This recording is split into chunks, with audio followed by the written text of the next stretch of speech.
So hello, grade 7.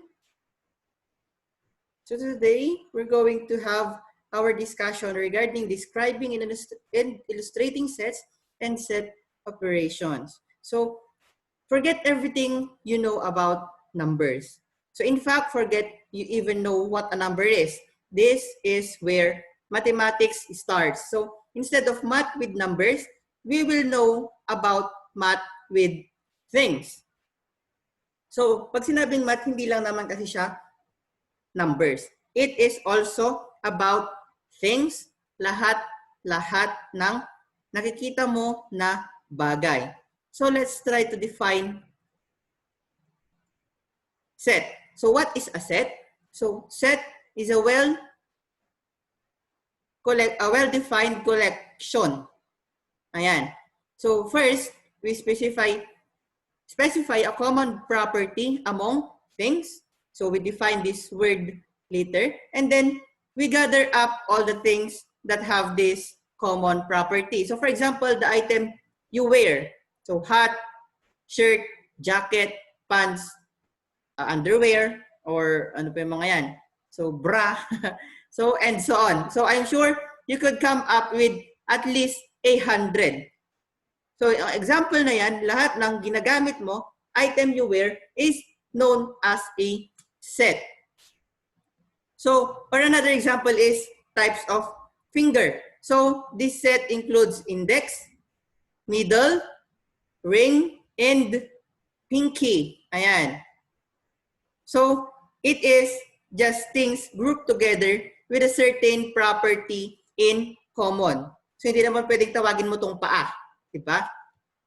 So, a set is a well-defined collection of things or numbers. Okay, so let's try to define notation. So, this is a fairly simple notations for sets. We simply list each element or member separated by a comma and then put some curly brackets around the whole thing. So, for example, we have 3, 6, 91, then so on. So, this means infinite. So, kapag nakita kang ganyan, tatlo, that means infinite or goes on forever. So, lahat na nakikita mong number sa loob or thing sa loob are called elements or member. So, element or member means the same thing. Ayan. So, the curly brackets are sometimes called set brackets or braces. Ayan. So this is the notation for the two previous examples. So socks, shoes, watches, shirts, index, middle, ring, and pinky. So notice how the first example has. So yung may 3 dots. So socks, shoes, watches, shirt. So 3 dots yan kasi it continues on. So continues forever. So the 3 dots are called ellipsis. Ayan. So, ellipsis, that means continue on. Ayan. So, that means the first example continues on for infinity. Okay. So, there isn't really an infinite amount of things you could wear. Tama? But, I'm not entirely sure about that. So, after an hour of thinking of different things, I'm still not sure. So, marami naman kasing pwedeng isuot, di ba? Meron ng mga earphones, lahat ng wearable sa yung katawan. Yung, ang tawag dito? Yung sa may mata, eyelashes, and marami pang iba. So, the first set, sock, shoes, watches, shirts, and so on are called an infinite set. Infinite set. So, yung second set naman, index, middle, ring, pinky, and wala kang nakitang ellipsis, that is called finite set. Hindi siya finite, finite set. So, but sometimes the ellipsis can be used in the middle to save writing long list. Ayan. So, for example, the set of letters A, B, C, X, Y, Z. So, finite pa rin siya kasi ilan bang letters natin? English alphabet, we have 26 letters. So, from A to Z. Ayan. So, ulitin lang natin yung tatlong yon. Ellipsis, infinite set pag nakita mo na nasa dulo ng set or ng elements. And pag nakita mo naman sa gitna, ibig sabihin lang doon, finite pa rin siya kasi kung nakita mo naman siya sa gitna, and to save writing lang, writing long list lang. For example, 1, 2, ... 99, 100. So kung nagtapos pa rin siya sa 100, matatawag mo pa rin yun na finite set. Pero kapag 1, 2, 3, 4, 5, ... that is a infinite set na. Got it? Okay, so let's go now to numerical set. So ito naman yung mga numbers set natin. So what does this have to do with mathematics? When we define a set, all we have to specify is a common characteristic. So who says we can't do this with numbers? So pwede. So set of even numbers, sabi mga even numbers natin, pwedeng negative, pwedeng positive. Therefore, 0, 2, 4, 6, 8, 10, or it can be negative 2, negative 4, negative 6, and so on. Negative 1,000, negative 102. Pwede siya. Basta, it is a even number. Also, set of odd numbers. We have 1, 3, 5, 7, 9, and so on. We also have the negative. So, makikita nyo, may ellipsis doon sa una. So, dito, may ellipsis siya. And may ellipsis siya ulit dito. Therefore, it extends infinitely. So, ano siya? Finite or infinite? It is infinite. How about these odd numbers na ito? So, nakikita nyo, ellipsis sa una. Ellipsis ulit sa hulihan. So, dulo-dulo. It is infinite set. So, yan. Set of prime numbers. So, 2, 3, 5, 7, 11, 13, 15, and so on. May ellipsis ulit. It is infinite set. So, set of prime numbers. So, how about the positive multiple of 3 that are less than 10? So, multiples of 3 daw that are less than 10. So, meron lang tayong 3, 6, 9. Hang 12, kasama ba? Hindi na. Kasi sumobra na siya sa 10. Ang sabi niya, 3 that are less than 10 lang. So hanggang 10 lang tayo. So 3, 6, 9. So is it infinite or finite? It is finite. Nakuha ang infinite and finite or finite. Ayan. And so on. So we can come up with a different type of set. So we can also define a set by its properties such as, ayan, nakikita nyo yan, bracket, x, tapos yung guhit na ganyan is called such that. So x, such that, x is greater than 0, which means the set of all x such that x is greater than 0. So, ayan, set builder notation siya. Ang ano dyan, ang tawag sa kanya. Pag ganyan yung ano. So, and we can have sets of numbers that have no common property. So, they are just defined that way. For example, 2, 3, 6, 828, and so on. Ayan. So, all sets that I just randomly banged on my keyboard to produce. Ayan. So, pwede rin maging set yan. So, why are sets important? Sets are fundamental property of mathematics. Ayan. So, now, as a word of warning, sets by themselves seem pretty pointless. But it's only when we apply sets in different situations do they become powerful building block of mathematics that they are. So, for example, math can get amazingly complicated quite fast. Graph theory, abstract algebra, real analysis, complex analysis, linear algebra, number theory, and the list goes on. But there is one thing that all of these share in common. Sets. So, meron niyang si algebra, linear algebra, merong number theory. Lahat yan merong sets. Ayan. For example, set of whole numbers. Diba? Whole numbers, 1, 2, 3, 4, 5, 6, 7, 8, 9, 10. Counting numbers, 0, 1, 2, 3, 4, 5, 6, 7, 8, 9, 10, and so on. We have the sets of positive integers or set of integers. We have the 0, negative, and positive. Something like that. We also have the universal set. So at the start, we use the word things in quotes. So we call this the universal set. So it is a set that contains everything. So, well, not exactly everything. Everything that is relevant to our question. For example, in number theory, the universal set is all the integers.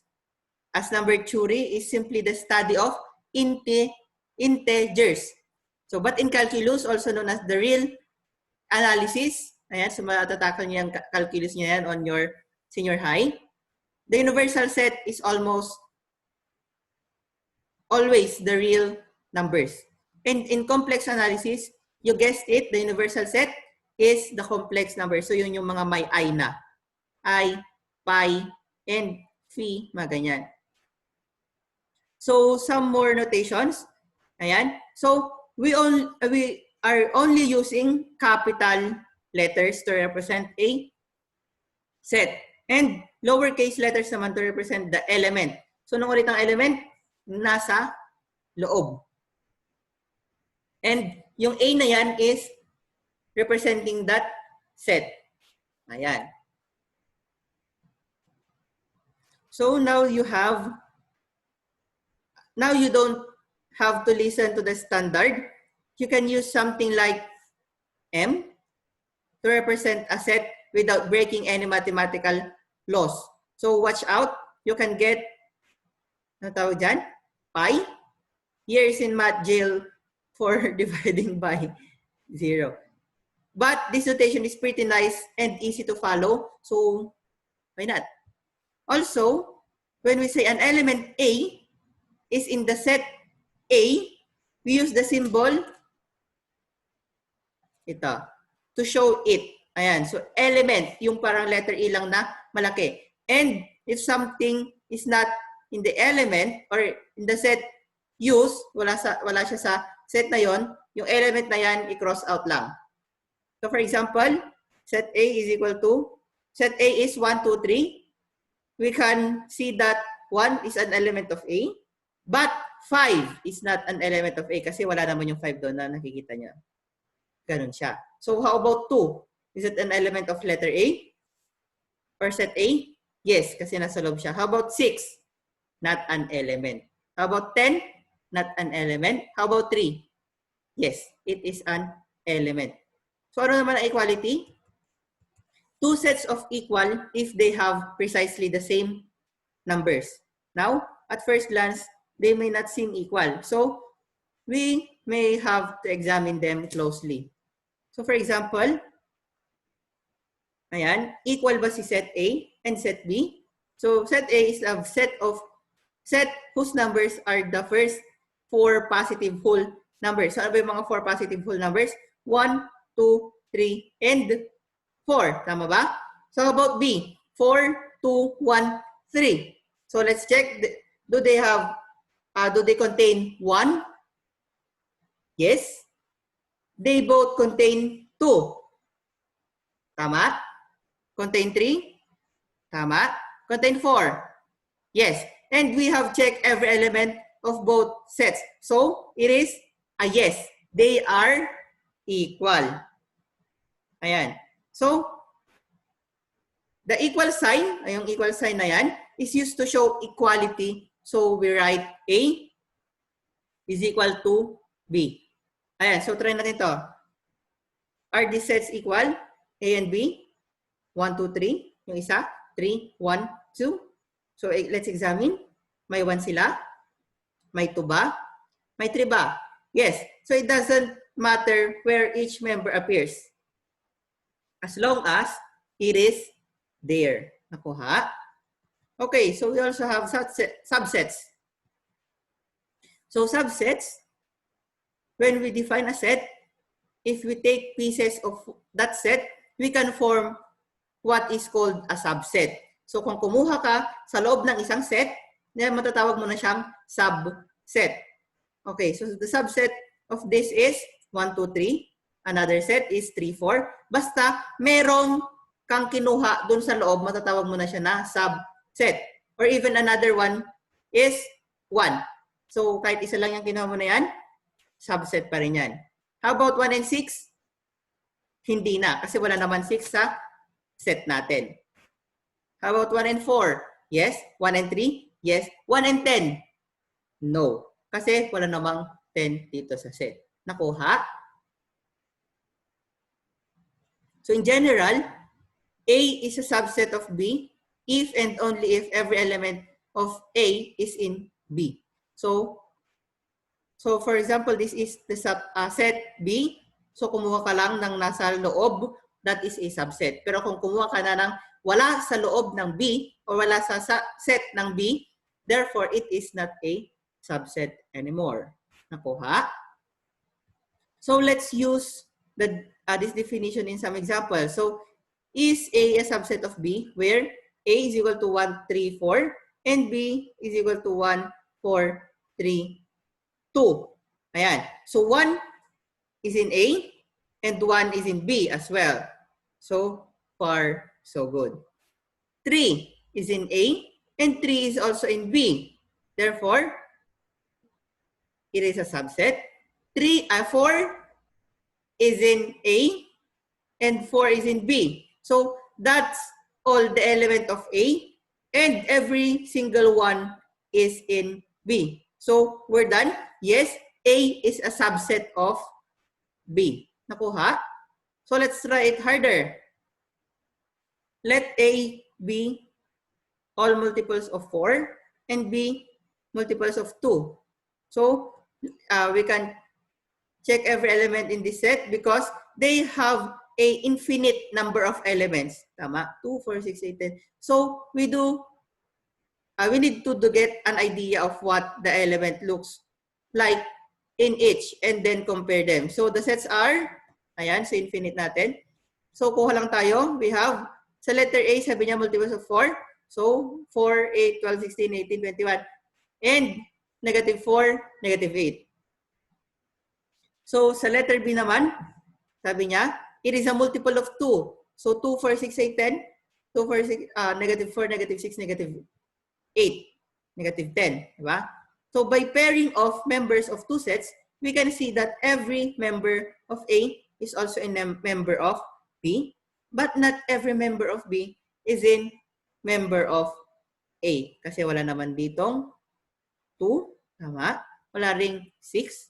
Pero lahat ng nakay A ay meron din kay B.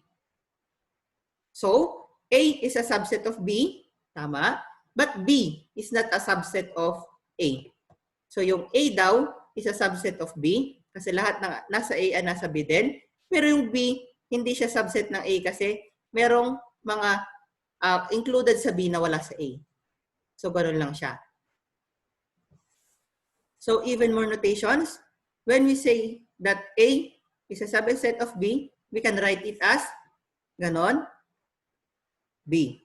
So, subset. Ano ba yung kapag known naman not a subset, may slash lang yung pasinayan curve. Nakuha? So, sa empty or null set naman, so, ang representation natin for null set is drawing ka ng circle, lagyan mo lang siya ng slash. Parang yung sign ng no smoking, ganun lang siya. So, ang ibig sabihin niyan, walang laman. So, you can call it null set or empty set or zero. So, ayan, empty set and subset. So, order. So, not the order of elements. In sets, it does not matter what order the element are in. For example, 1, 2, 3, 4 is the same as 3, 1, 4, 2. So, hindi naman, it doesn't matter kung nasan pa siya, basta doon siya sa loob ng set. So, when we say order in sets, we mean the size of the set. So, another name for it is cardinality. So a finite set has finite order or cardinality. An infinite set has infinite order or cardinality. So for finite set, the order is the number of elements. So for example, we have 10, 20, 30, 40. So ano yung cardinality niya? 4. So ilan ba kasi nasa loob na yan? 10, 20, 30, 40, 4. Parang pag sinabi kong 2, 4, 6, 8, 10. 2, 4, 6, 8, 10. Ano yung cardinality niya? 5. Kuha? So that is the cardinality. So for infinite set, we can say that the order is infinite. So oddly enough, we can say the sets that some infinites are larger than others, but there is more advanced topics in set na siya. So no need naman na to explain it further. So next lesson na tayo for the second week is the Venn diagram. So that's the end of our lesson 1 for week 1. I hope you've learned something. If you have questions, just ask me. So see you later on our live discussions regarding the lesson or our advanced lesson for the Venn diagram. So have a nice day ahead. Goodbye, grade 7. See you on live discussions. 2:40. Don't forget. Bye.